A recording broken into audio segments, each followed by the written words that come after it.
अस्सलामुअलैकुम नाजरीन, उम्मीद है कि आप सब खैरियत से होंगे और आप देख रहे हैं द इंटरनल ट्रूथ। नाजरीन, आज फिर से एक इंतहाई इंटरेस्टिंग वीडियो के साथ आपकी खिदमत में हाजिर हुई हूँ। आज की हमारी वीडियो में हम आपको एक मशहूर और मारूफ तुर्किश न्यू ड्रामा सिर्फ सुल्तान सलाहुद्दीन अयूबी में इस्मा खातून का किरदार निभाने वाली इस खूबसूरत दिलकश हसीन अदाकारा के बारे में बहुत सी दिलचस्प बातें बताएंगे।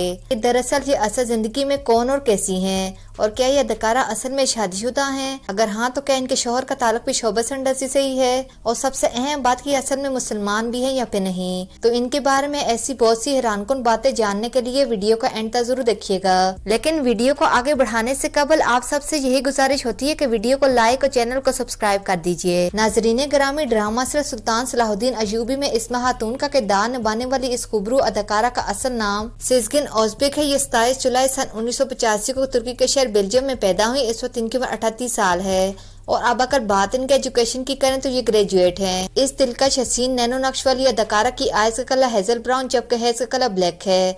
इनकी हाइट 5 फीट 7 इंचेस जबकि वेट 56 kg है और बॉडी टाइप स्लिम है। और अब अगर बात इनकी हॉबीज की करें तो ट्रैवलिंग, एक्टिंग और मॉडलिंग करना इनका दिल पसंदीदा शौक है। और अब अगर बात इनकी मैरिड लाइफ की करें तो ये शादीशुदा हैं। इनके हस्बैंड का शुमार भी तुर्की के नामवर अदाकारों में होता है और इनका ताल्लुक दीन इस्लाम से है। और अब अगर बात इनके शोबिस करियर की करें तो उन्होंने सन 2018 में मॉडलिंग से शोबिस इंडस्ट्री को ज्वाइन किया और फिर एक्टिंग में कदम रखते हुए बेशुमार तुर्किश ड्रामों में एक्टिंग करके इंडस्ट्री में नाम बनाया। तमाम पाकिस्तान और दीगर कई ममालिक में इनकी वजह शोहरत ड्रामा से सुल्तान सलाहुद्दीन अयूबी में इनका बेहतरीन किरदार इस्मा खातून है जिसमें इनकी शानदार अदाकारी को खूब पसंद किया जा रहा है। तो नाजरीन, आपको इस खूबसूरत अदाकारा के बारे में जानकर कैसा लगा? अपनी कीमती राय का इज़हार कमेंट्स में जरूर कीजिएगा और हमारे चैनल को सब्सक्राइब करना मत भूलिएगा। मिलते हैं कोई अच्छी वीडियो के साथ, तब तक के लिए अल्लाह निगहबान।